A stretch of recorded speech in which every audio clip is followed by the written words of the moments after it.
Welcome to Letarte on Location. I'm your host, Steve Letarte. And guys, when you spent more than 20 years of your life traveling the road, first as a NASCAR crew chief and now as an analyst for NBC, you are bound to meet some interesting characters along the way. Today is no different. With Letarte on Location, I try to bring you closer to some of the personalities I've connected with and a whole bunch of great places. So sit back and get ready for some off-the-grid conversation. Today, in a suite above my favorite racetrack, the paperclip Martinsville Speedway, with none other than 10-time winner. I told him it was worth 12, but 10-time winner, Clint Bowyer.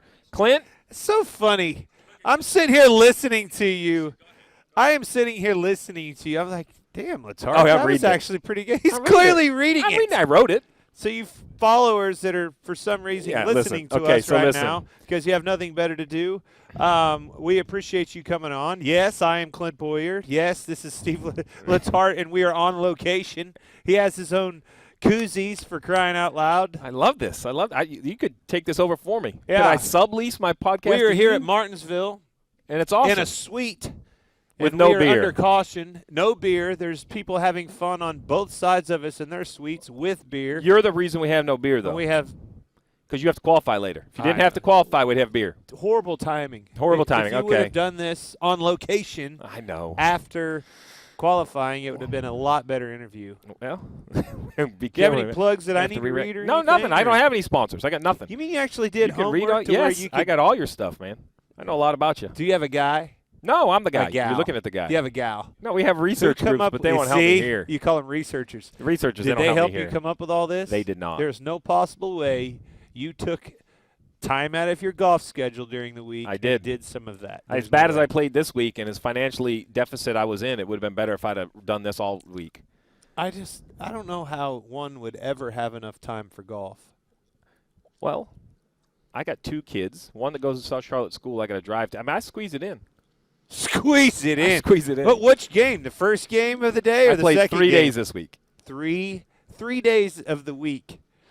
That's three of your 4 days. Like people say, like when you throw out a week, that's not a normal person's 7-day week. That's like 4 days. But here's the difference. You had 4 days to play with, and you used 3 of them. I'm sure your wife reminds you of this as well. You had 3 days that you spent on the golf course. See, but here's your 4. But my wife's office is in the house, so she'd go do something, leave. Like she's like, hey, go play. Whoa! Oh, Big man. dive This bomb. is going to be tough because ADD as the two of us are in a truck race going on.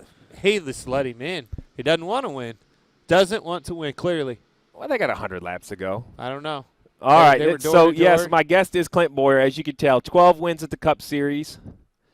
10, I think. 12? I found 12. 10. 10? See, that guy knew 10. Don't tell me that because the researcher told me 12. Oh, so now we're back to there is a researcher. Russell told me 12. Only 10? I was starting to think that. You only won 10? Yeah, only 10 times. I should have won 12. I know. Only won 10. You, unfortunately, have the same problem I have. What? Your career lined up with Jimmy Johnson's. Exactly. I'd still be in the garage. I'd have like 50 wins as a crew chief if it wasn't for him. Way good. Be signing autographs. So I got to hear. We got a lot to cover, but this is the one I want to hear. You're a kid. We're not going to go all the way back. We know the story. You got a couple brothers, motocross guy. You end up in cars. Yep. Run pretty good. 03, you get an ARCA ride. Yeah, big opportunity. You know. So who was that for? Before the RC. The brakes and back up to 02. 2002 was definitely the year that put me on a map, so to speak. It was the year that opened my eyes up to, all right, I don't have to punch time clock anymore. I think I can honestly make a go out of this. I think I can make a living. And it was because it was the first year that I got an opportunity to drive on asphalt.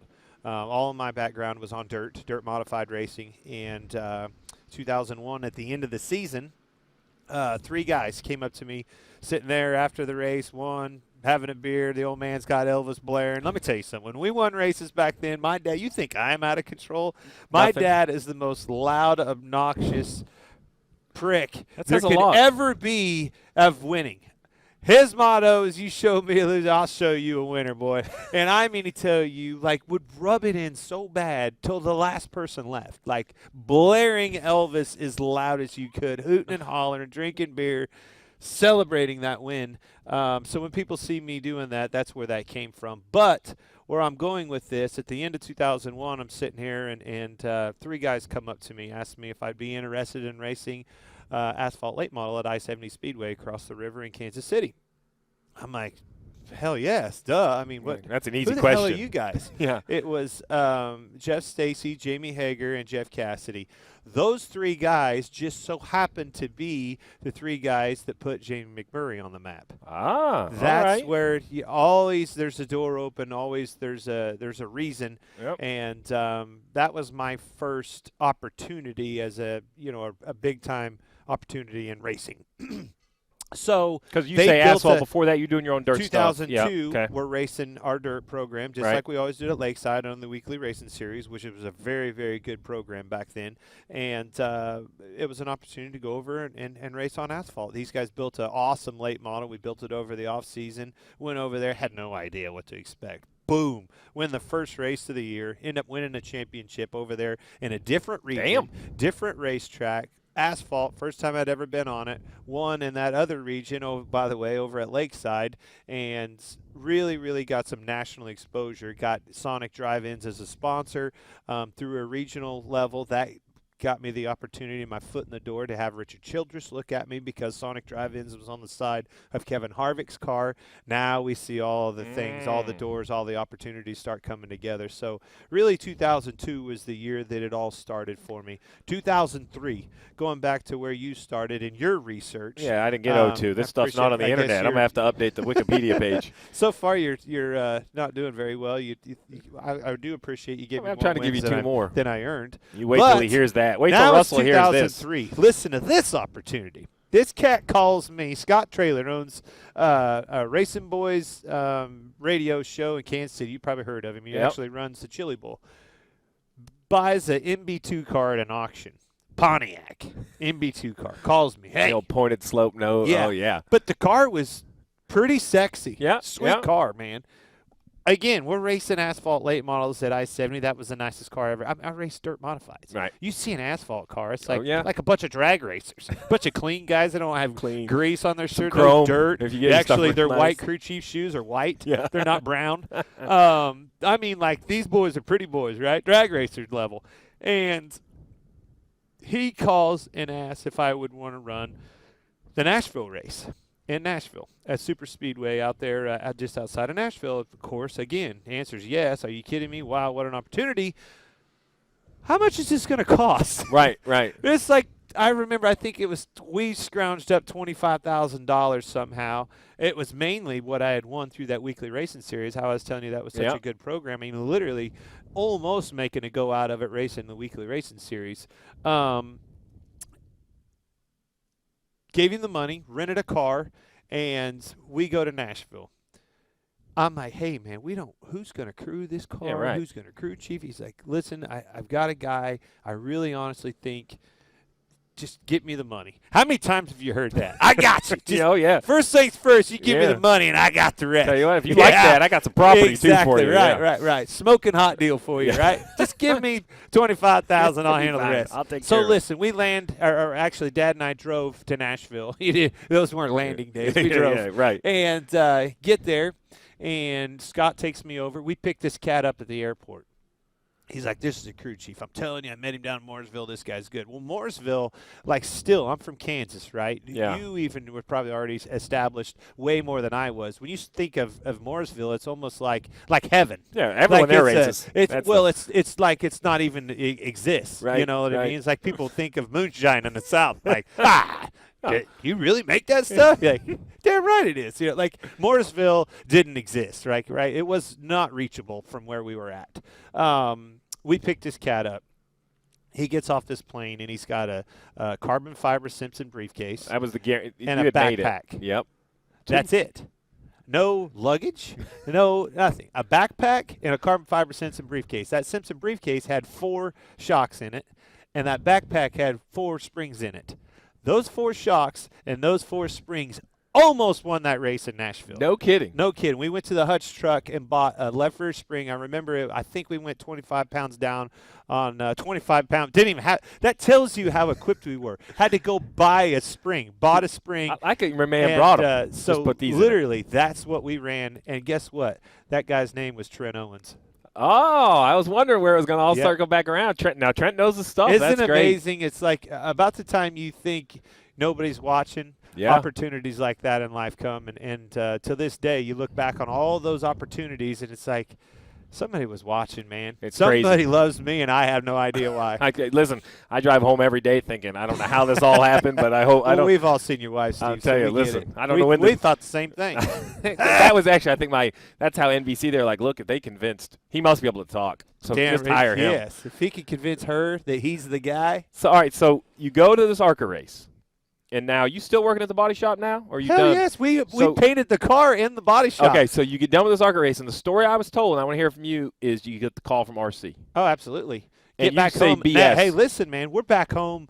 We're back to punching the time card. Right. I'm back to – and by the way, didn't win the race, finished second, had the race won. We didn't have a pit crew when we went there. 20 laps to go. We pitted earlier in the race, leading with like a 4-second lead, and went out like 20th.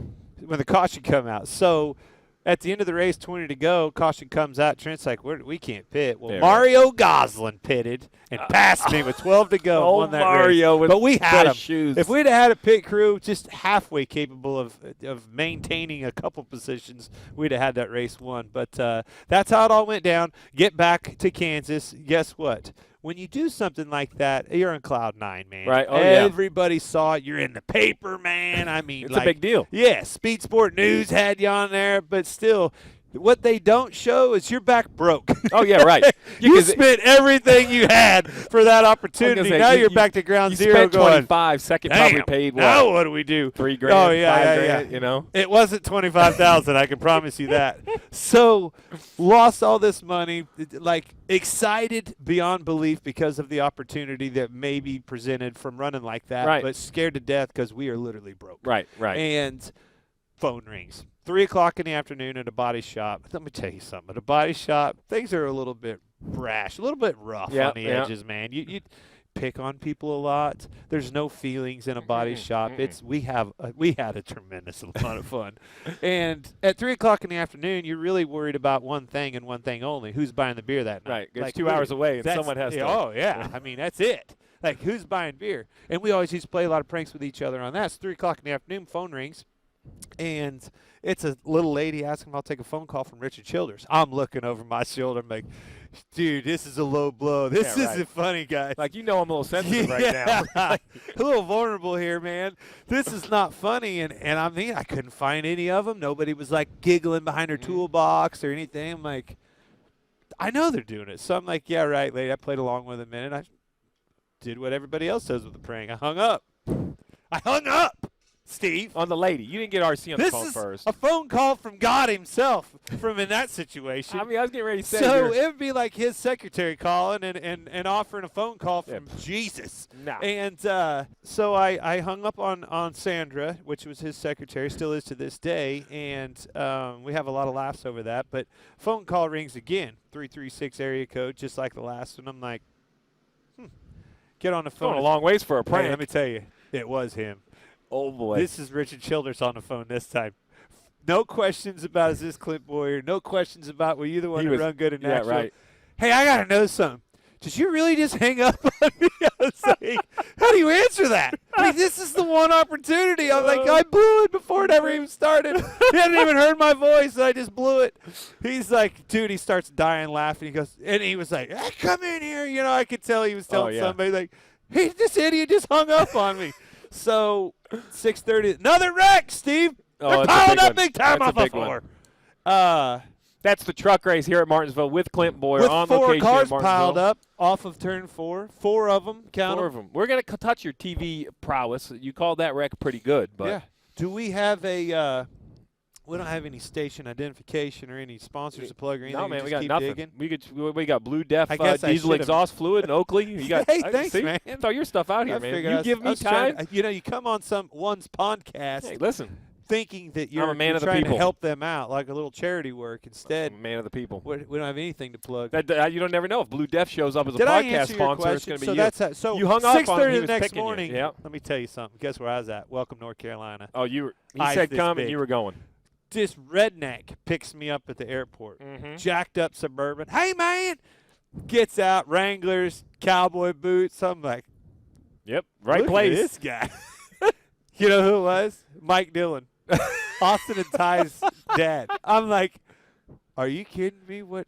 Hey, man, Rich told me to come get you. Just, he really didn't say what to do, and I'm late for the kids' ball game. Will you care about going to the football game with me? I go, and I'm talking, I ain't been there 2 hours, and I'm at Austin's, like, football game at school watching football with the Dillons. Have no clue, still to this day, like, literally have no clue how I ended up with Mike, or he didn't either. Yeah, right. And now that I know him and have had all the friends and all the nights with him, like, we still laugh about it. He goes, man, Richard just called and said go pick you up. I don't know. Mike's the son-in-law. When you have the son-in-law duties, you do whatever the daddy-in-law tells you. He didn't hang up. No. Yeah, he didn't hang up on Richard. No. So went to the Dillons, stayed with the Dillons that night at their house, complete like stranger. Had no clue who they Just are. come on in. Come on in, staying in this huge house. By the way, you can see the lights from Richard's house across the street, and it looks like a Hilton over there, lit up like Fort Knox. And your parents are calling, hey, man, what You're right. What'd he say? You're like, I haven't seen him. I don't know. His son-in-law picked me up. With I'm a kind football of piecing game. all this together. Like, what are you doing? Where are you at? You got in a motel? I'm like, no, I'm upstairs in this huge house. This is pretty weird. That's like I say like Tuesday, right? Thursday, I still haven't seen this guy. Never called, never did anything. Dylan's still going to Dylan's house. I go down to the bush shop and hang out with the guys during the day and like, hey, finally Thursday comes around and I hear, the cars are loaded up and gone. Right. And I was Will Lynn was down there, and I say, hey, I don't mean any disrespect by this, but my bosses are calling and wanting to know, am I coming back to work or not? You need me to stay a little longer, by all means. Yeah. I'm here for good, buddy. This is where I want to be, but if not, then this deal isn't going to work out. I kind of need a job. So I called Richard. I had his number. I'm like, hey, I know you're fixing to leave, and I know you're busy. I kind of need to know what's going on. I'd like to have an opportunity to talk to you before you leave for the weekend. My boss is calling and is wanting to know what's going on. Boss? Oh. Well, just tell him don't worry about it. I'll see you in a little bit. That's it. Never saw him again. Like 10 o'clock that night, and knowing Richard and his worth ethic. That's an easy one for a guy. Don't worry about him. Just don't worry about your job. All good, man, as long as you're going to provide that job from now on. So 10 o'clock that night, still hadn't heard from him. Cell phone rings. Hey, you up? Like, oh, yeah. I wasn't. I was in bed. By the way, this family is in bed too, so what do you need, right? Here, he's like, I'm going to come get you. We'll go to dinner. I'm like, 10 o'clock? Oh, okay. Yeah, I'm game. He comes over, picks me up, it's Tahoe, and we go over to this little – so this day, it's the only time – I drive by it all the time. I always tell people, like, when you're giving your tour, people from back home. This is the spot. That's the spot.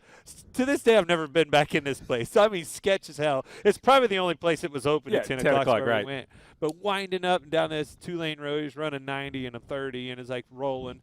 That's where he said. He hired me right there on the spot and put me in. It was an unbelievable opportunity. Still to this day, it's fun to talk about those days and the way all that lined up. And it's amazing when I went back and did my research that you have questioned, because it's been a little factually has struggled. 04, you share a seat with Harvick. Yeah. 05, Xfinity full-time, couple wins, couple poles, 68 points short, right? Yeah. Of Truex Jr. And then 06, I thought you ran more Xfinity. 06, boom, Cup rookie. Yeah, that was we ran really well that year. Because this is back with the full year, right? Two it's the whole things, year. and I told my old man, I was like, listen, there's another problem on the racetrack. Oh, by the boy. way. I told He's the old make man, the pit I said, road. this is the opportunity. We're not ready for it by any means or any stretch of the imagination. I know that. But this is a window. I'm telling you, somebody's going to be in that car. Right. 2006, it was very, very apparent Richard was looking for somebody and needed somebody. Yep.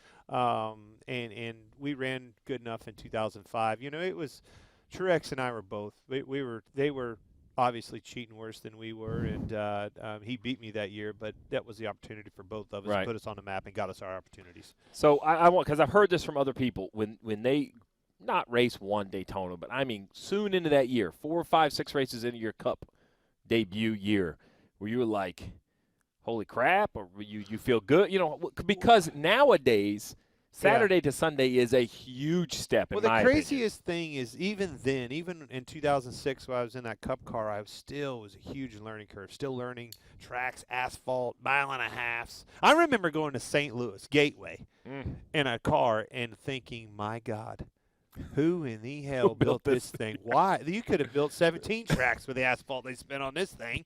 Like, Gateway. Yeah. Where's the groove exactly? It's a mile racetrack, right, but you go to a mile and a half and then finally get on the high banks of Daytona. Dude, how many racetracks could you build with what they spent there on just asphalt alone? But I remember having that mentality and rolling into those racetracks. But again, going back to 2006, I hadn't been on asphalt that long. Right. I mean, when I am really going back and looking at it, that year at I-70, that was like 15 races, maybe 15 races. The next year was like 12 or 13, and then 2003, when I ran that ARCA car, it was only a few, like a handful of races. Like, I'm talking very, very, you're Cup racing. Green and on the asphalt side of things. Then you get in a heavy car, and that's a whole different deal. I mean, that's what we've seen. So many drivers that were awesome short trackers, whether it was a dirt car, a modified, a late model, an asphalt modified, those East Coast boys. I've seen a lot of crazy talented drivers that I'm like, dude, trust me, this guy gets in a race car, we're all in big trouble. Right. And just couldn't do it. I've seen it from the Busch North guys, very between the weight of the car and the speed. Like, you talk about size of the track, like, nowhere do you warm up at 160. No, the racetracks do you run that fast. So the aero and just the speed in general. Not that the speed, I'm not saying it's fear. It's kind of like the air, so to speak, and that aspect of it, that terminology is never more apparent than it is in our sport. There is no preparation. There's stepping stones, but then that last one, buddy, that's jumping in the deep end. Yeah. You either sink or swim. And you definitely swam 6 seasons with RCR. A lot of good time, a lot of good numbers. Won there. Great time. Love the whole, was literally family. One of the hardest things that I ever had to do. I knew that I needed to, and to be honest with you, the opportunity was a different opportunity. And someday the book will tell that whole story. Right. But where I was supposed to go isn't exactly at all where I landed. And that opportunity was the one that kind of led to my exit. At RCR. It was an opportunity of a lifetime. It was a no-brainer. Anybody in racing would have went for that, and then all of a sudden that thing evaporated all in the time. Like, we're talking contract in hand, all done, going to sign, and I'll never forget it. Again, these damn owners. Let me tell you something. If an owner ever calls you and you're in the middle of a contract negotiation or anything of that aspect, and they call at 10 o'clock at night, do not answer. Go straight to the bar and get drunk. Man, I don't know.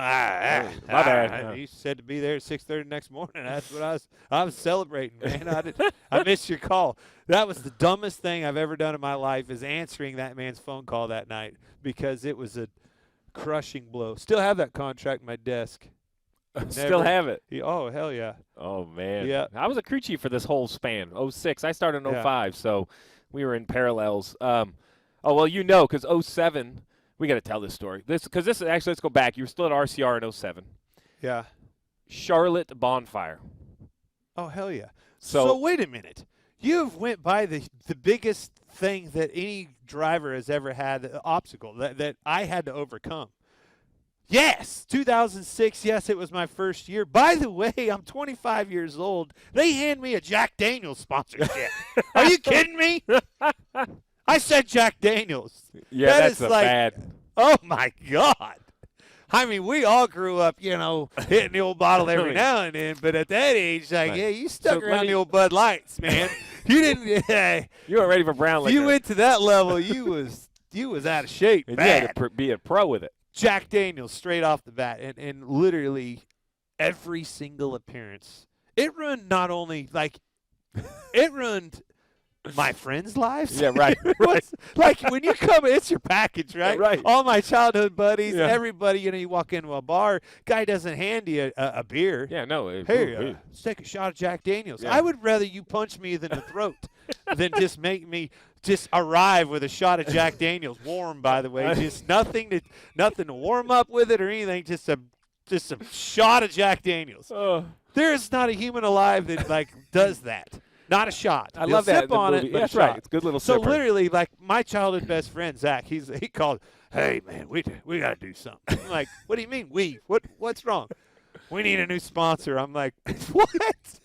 Well, the next thing when I'm in the car, I don't look over and see your ass sitting there. Yeah, like right. it's me, bud.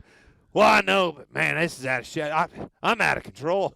Drinking Jack Daniels, this is out of control. Like, no shit. It's the same way with me. So 2 years of Jack Daniels, man, driving a car. I mean, you're literally a superstar. Our sport was It was blown unbelievable. through the roof. And you have Jack Daniels as a sponsor. Every appearance, Yeah, everything right. you did, you had a Jack Daniels in your hand. Like, you were out of control. Here, Jack and Literally Coke, out of and let's go to control. a bar. Yeah. You don't go as the Jack Daniels driver and say, "Hey, I'd like to order a Bud Light."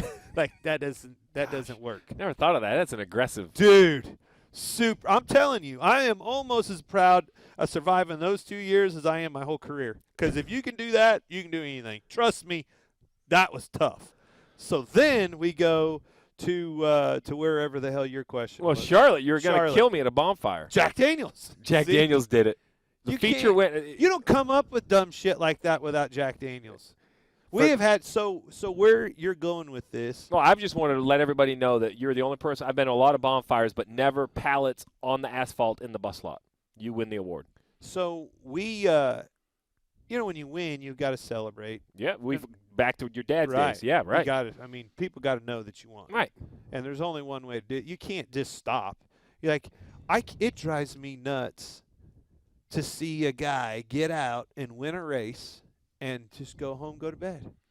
Yeah. What the hell? Like, there's no guarantees. You're going to get another It one. makes you hope that they never get to visit again. Like, give Yeah. somebody else that Yeah. opportunity. This guy doesn't deserve He it. doesn't deserve it. He obviously doesn't appreciate it. Right, So, right. well, let's just go to bed. We're going to wake up in the morning and start working again for the next one. Bullshit. Celebrate that thing because it just might not ever happen again. And even if it does, you need to enjoy it Right. with your friends. And there's too many people at this level that are responsible for you being there. It isn't just you and your old man and the old dually Right, headed right. to the racetrack anymore. It's hundreds of people that are dedicated to that victory, and it's theirs, right? It really is. Even as a crew chief, Yeah, yes, you're managing the people and steering the ship, but at the end of the day, the ship is built by them. So always appreciate those celebrations. But back to Charlotte, yeah, we got into having small fires. And then they kind of caught on to our ways, and they did away. I had it contained at first.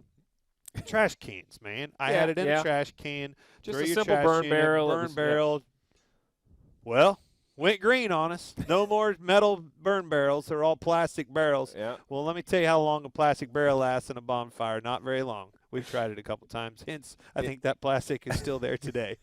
But we went around there that night and a lot of nights going around. And you can't come up with as much stuff to burn as one would think. I actually was shocked. track. I thought it was going to be easy. Like when you put out the search party for tangible things that will, be a good burn, you can't find any. I mean, you're getting down to, hey, man, I need your lawn chair. Yeah, right. If there was more wood lawn chairs, we're gonna burn the chair.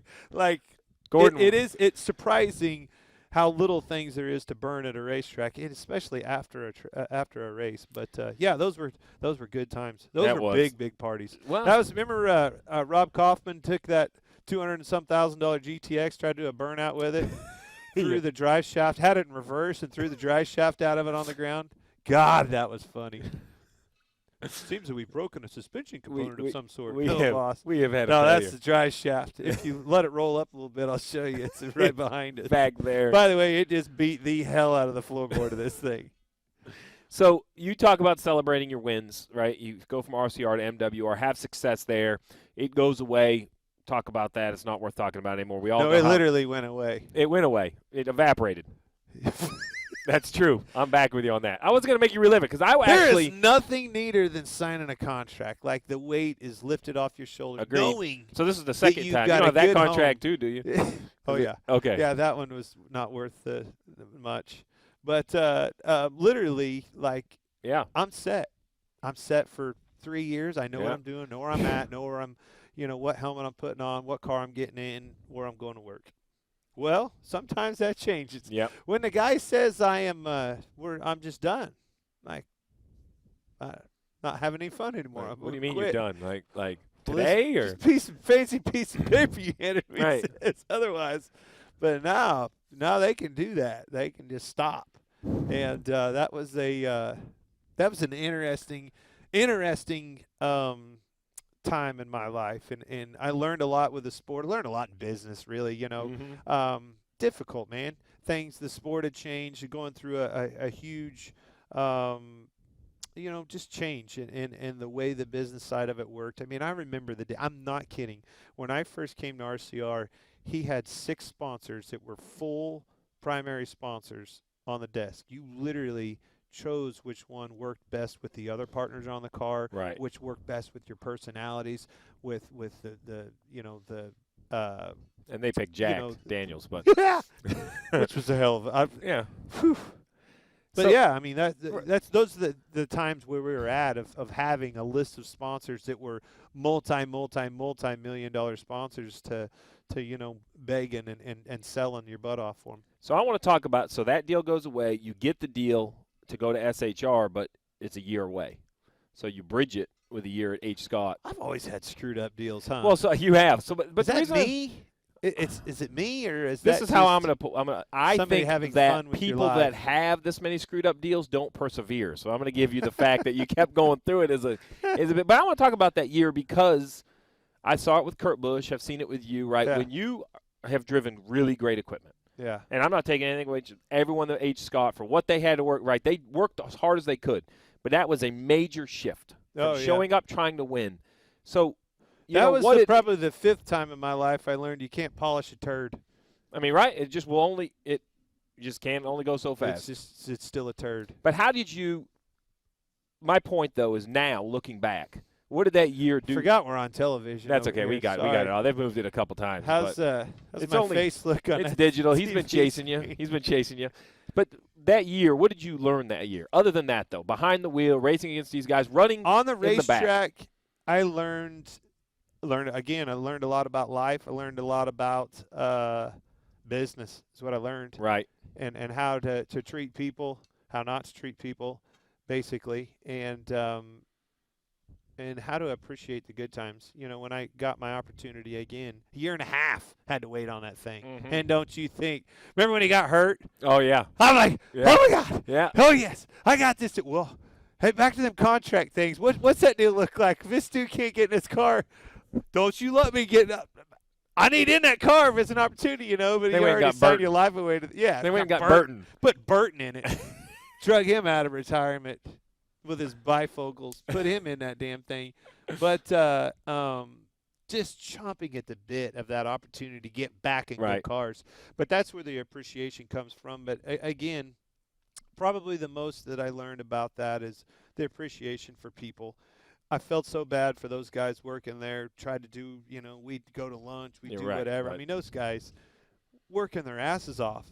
And you knew no matter how hard you worked, Right. like, again, it's a turd. You got to have the parts and the pieces in the yeah, budget. I mean, you've got to have all of that established. Right. And we were just by the time it was halfway through the season, it was very apparent what was going on. And then it was like, now I just felt bad for those guys. Right. It was tough. It was a really tough year. But then you bounce back and you get in the 14 car. I was gonna say, how good did it feel? My ass fit right in it. Forget Daytona. I want to know. I was really, you first worried test. about filling people's shoes. Yeah, right. Didn't have to worry about filling a seat in his. I was good. I went right in that You baby. slid right in. By the time he was ready for retirement, I can guarantee you, about anybody, Newman maybe, but about anybody else could have fit in that seat. Oh, Stewart had some room. Oh boy! Remember, he's still your owner. That's an interesting. Yes. So listen, though, you got in that car and it's great. Yeah. And this is the reason why I wanted to talk to you here. So I've known you a long time, a lot of celebrations. how much different was it getting through that valley, coming back to winning with your family? I mean, there's a lot of layers to your big breakthrough win here. Yeah. Like, have you, as you're coming still back driving. to Martinsville, this is still that one track that I watched your ass celebrate. I won my first and last race here as a crew chief. Yeah, bookended it. Yeah, look at your driver. Like, really? Well, I won with Gordon Andale Jr. Well, that's true. Passed the 14 car, actually. I saw it. Doored the hell out of him, by the way. I don't know if we technically – we went past, but it was more of a – No, I just saw it, actually, this morning. Doored the hell out of him. I mean, we had new shoes, buddy. We were coming through. That's Mr. Respected Jesus himself out there. Gordon was coming. Doored the hell out of him. I think I was on the radio, be like, don't waste any time. Because well, he did. He heard you loud and clear. I was telling you. Boom! Knocks him out of the way. By the way, folks, we are still under red flag. Red flag. Actually, it's just been lifted, but looks like half of Daytona Beach is on the back straightaway. That'll be interesting to see how these cars do. 17 still needing pushed off of pit road, and it is at least 3 foot shorter than it was the last time it was on the racetrack. So it'll be definitely interesting. Keep I love an eye this on place. I love this racetrack. I'm telling you, it's we so talk good. about You're good racetracks. today. Your stuff looked good today. Well, damn right. Learn from you. Learn from chasing you all these years. But again, going back to that win, this is a problem with these podcasts. Yeah. Is you put two people with ADD on it. It's fine, man. This is the worst damn My show. podcast is a driving There's podcast. no possible way that we'll probably ever get It'll be the biggest numbers ever you watch. No. People plugging in, drive up the road. So, Blue Def diesel exhaust fluid. Hope this is a big number thing. See, we're going to get your stuff on here. Damn right. So, this racetrack, MWR, how many times did we knock on your door? Like, had a couple opportunities. Literally knocked on your door once. That didn't I can't believe Rick would ever get you a car ever again after that one. 3 wide. Wrecked us all going into one. You dumbasses didn't take tires. Like, you were done. I had you cooked. Like, the race was mine to win, and Newman, God, he's a pain in my ass, decided the race needed to be one getting into one. I had this deal masterminded. I'm going to roll around both of you guys off of 2 and ride off into the sunset. Newman had a different idea and tried to take us 3 wide or 17 wide getting into one, pushed me in an opportunity that I didn't want to take. The opportunity that I envisioned was to pass you off of 2. Not into 1 and wreck us all. You did wreck us all. And then when I doored him, I was thinking, man, I'll just throttle up here and I'll be all right. And then he throttled up into my right rear, which was very, very smart, and spun me out, junked all of us. That sucked so bad. But that was, again, knocking on the door to an opportunity, and it slipped by. So to be able to win, and by the way, a win that was a long time coming. It was getting to a situation in my career where I needed to step up to the plate and get it done, or I was not going to be able to get it done.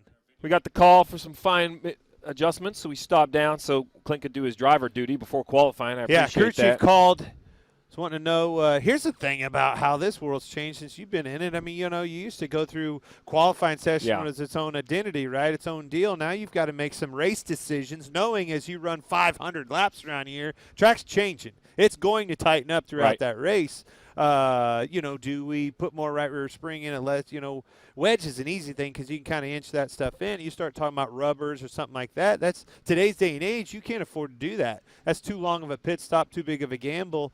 And those teams, you're going to get buried in traffic, too hard to pass, too hard to make up for that. From what I've seen this weekend, too, I don't think tires are going to matter anywhere near as much as track position. You could probably I was here. We tested down. Here, actually, just a under month the lights, ago right? or something. Well, it did one night or whatever, but it's just tire does the same thing lap after lap after lap. Right. In my opinion, Goodyear's done. This is how I always wondered how I was going to get fired on a podcast. This is going to be it. Oh, boy. Yeah. It'll be Steve Letarte's fault. Literally came to number 49. Oh, boy. Spun out. Drive it over the curb. Did a test here. Brought typical 5 or 6 different sets. Right. I'm like, hey, man, coming to this deal, told them the goal, we've got to come up with a tire that wears. The last couple times here, tires don't wear. This is an issue. We've got to be able to wear to change up your driving line, change some things up. Need some wear. Get here. None. And when I say none, you can go out and run 40, 45 laps and come in and they do wears on the left sides. None. Mm-hmm. The wears, you look at your sheet and you're like, hey, you forgot to fill out the left side. It's like, what's wrong with the computer? Yeah, right. No. Zero 0, 0, 0. Well, because it 0. matters. I mean, Sonoma. 5 different places, 0, 0 on the left sides. 6 different compounds, 0. 0. Got to fix that problem before we ever attack any other problems. Because you want to be able to peel some tires. Throw Tires some tires have to matter. and go. Have to matter on a track like this. Well, the races we were talking about, the reason you were going you bamboozled cannot us 3 wide is because you had if those you can new run tires. 200 laps around this. Oh, by the way, you could have ran that tire 3,000 laps from our data. Yeah. It would have went 3,000 laps and then drove home on them. My point is this. Goodyear somehow, some way, has figured out how to build the best tire in existence. Right. People listening at home, Buy 'em. if you have an opportunity to retread your boots, put Goodyear rubber on them. Lifetime. I'm talking lifetime guarantee stuff. They do not wear out. If you can put them on a race car and go 3,000 laps wide open around this place and they don't wear out, that's the best rubber ever. You could do a lot with that rubber. A lot. So I'm gonna. But I don't think it's the best thing for our sport. We've got to figure out how to make them wear out. That wear was an integral part of the product of our sport. It makes you put some tires on. We've talked a lot about racing. I have some other stuff we're going to talk about, but real quick, I do this with everybody. Quick hitters. 5 simple quick hitters. This should be pretty easy. I'm scared to go to this first one after our first conversation. So quick hitters with Clint Bowyer. What's your go-to drink when you go out? Everybody has to have a go-to. Jack and Coke. Jack and Coke. Shocked. No, but I honestly, my buddy Blake has his own vodka company. Oh, yeah, there you since, go. Again, You should tell him he needs a sponsor. I don't know that podcast. some perks aren't worth it. Some perks are dangerous. Yeah. You have a friend with a vodka deal? That's bad. Like, you get cases of vodka. You don't get a bottle. You get cases. That's like your friends come over and like, dude, I've had my wife's friends look at me like, you have like 4 cases of vodka out on your ground. What? You got a problem here that nobody does? Like, no, damn it, man. They don't send a bottle. They send cases. So, my rule of thumb is you don't ever run out of liquor sober. Good vodka is a good drink, but I was always told if you find yourself drinking nothing but vodka, you're almost drunk. That's probably a good rule of thumb. All right, better barbecue, KC or NC? Are you out of your damn mind? I just need the answer. How could you possibly even ask that question? All right, that's the dumbest question I've ever been asked. So on we're going to call that a KC solid That win. is a big yes. Okay, Kansas or K-State? Kansas, and this is why. All right. Again, man. When you live in Emporia, people go to Emporia State, which is a great university, teachers college, very well known and respected, good college, great campus. Or you go to K-State. The farmers, the drinkers, all the cowboys, they all went to K-State. Ah. All the good-looking girls, they all went to KU. KU it is. KU it is. KU it is. They went, all right, football or hoops? I know you're a racing guy, but football or hoops? Football. Okay. And again, if you're a Kansan, now that I love KU, you got – you don't talk much football about KU. Like get football. real quiet. Get real quiet football season. Get real loud in hoop season. Yeah, March it gets a little noisy. All right, this one here, are you a day drinker or a night drinker? Yes. All right. Yes. I think they both work well. I'm a better day drinker. I can stay up late if I don't drink, but if not, I got to go to bed. I early. have I'm that old. problem. And my I'm wife, old. I don't feel as if that happens, but my wife has enlightened me to the fact where I need to be a night drinker. Because if I'm a day drinker, it turns into just a night drinker that is in really bad shape. Just start ahead of the pack. Everybody else always said, the old theory, on your vacation, I would do a little day drink and be in bed. Yeah, right. No, that just means you get a hell of a run at it, of that hangover, and how bad you're going to feel the next morning. That's just more drinking is I what like that means. All right, quick hitters with Clint Bowyer. I like them all. All right, we're going to shift from racing to life here. Oh, God. I've known you a long time. Oh, he had run up front to get spun around. 52, right? I don't do trucks, man. I don't Yeah, know. you do. It's fit. You're a fan, aren't you? I am a fan, but What is his name? Stewart. Oh, Friesen. I knew that. Didn't he win Eldora? Somehow, some way. good at You know how your kids going back to life, and this'll load you right up. My Well, that's where kid I'm going. Cash is a huge Stewart Friesen fan, Really? and I have no idea why. And honestly, he doesn't know why. But that's his guy? That's his guy. So, listen, I have kids. They're older now, 8th grade and 10th grade. I mean, there's nothing like them in my mind. Could you ever have dreamt what it was going to be like? No.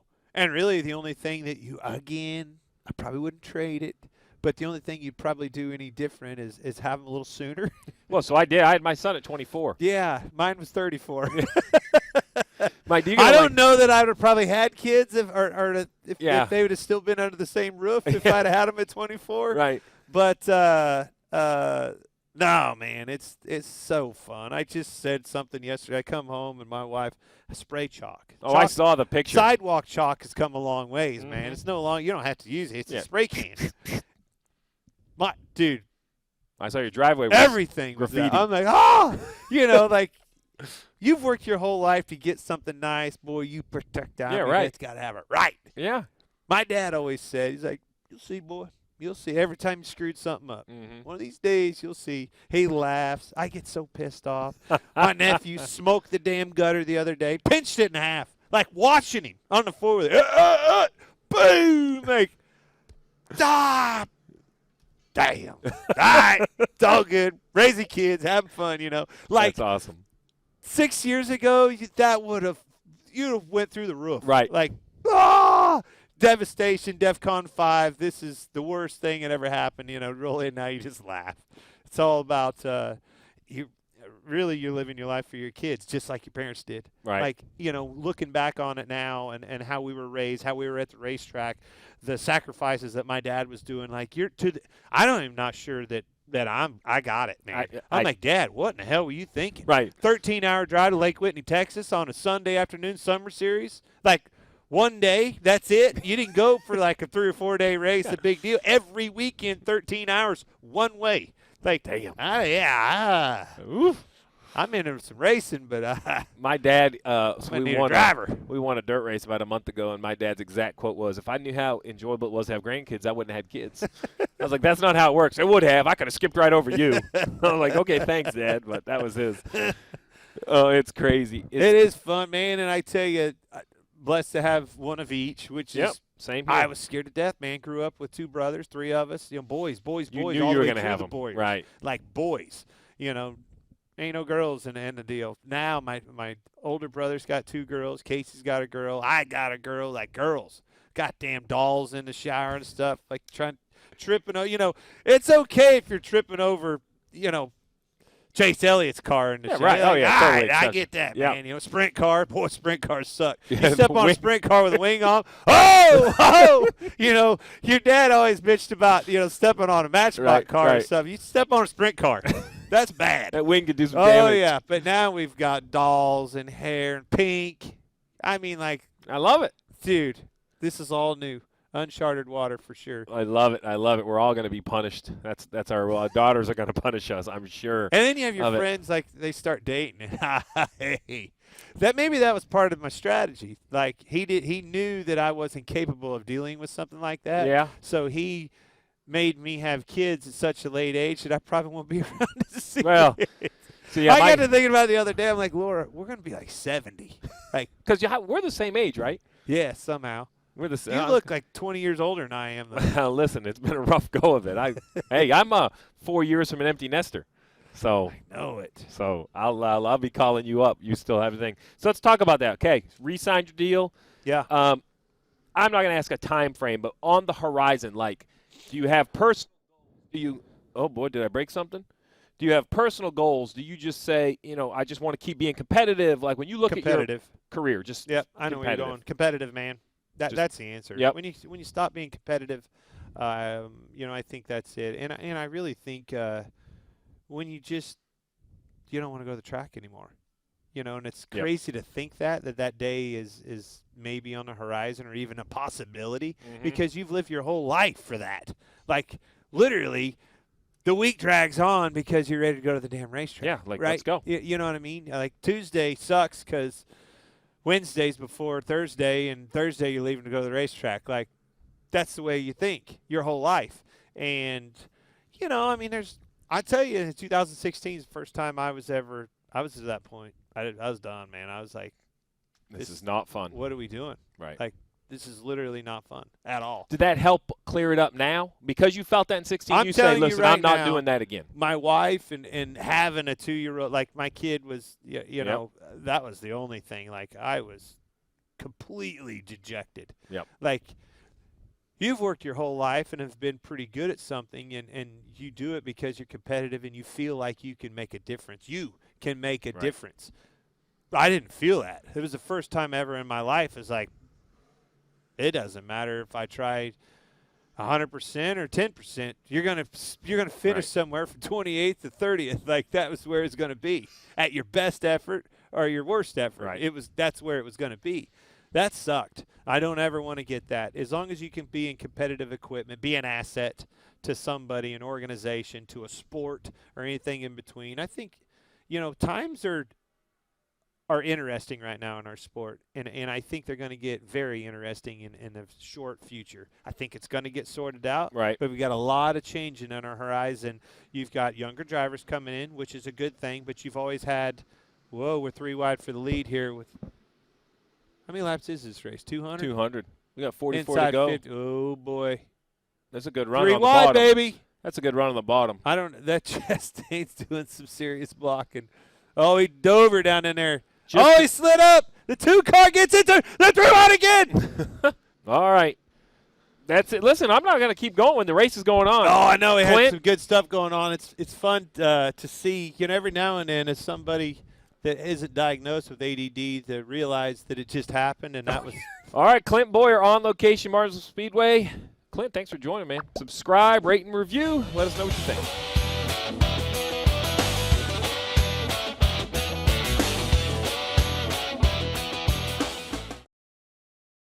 Hey Motorsports fans, thanks for watching. Make sure you hit subscribe before you go for all the latest news and highlights across motorsports.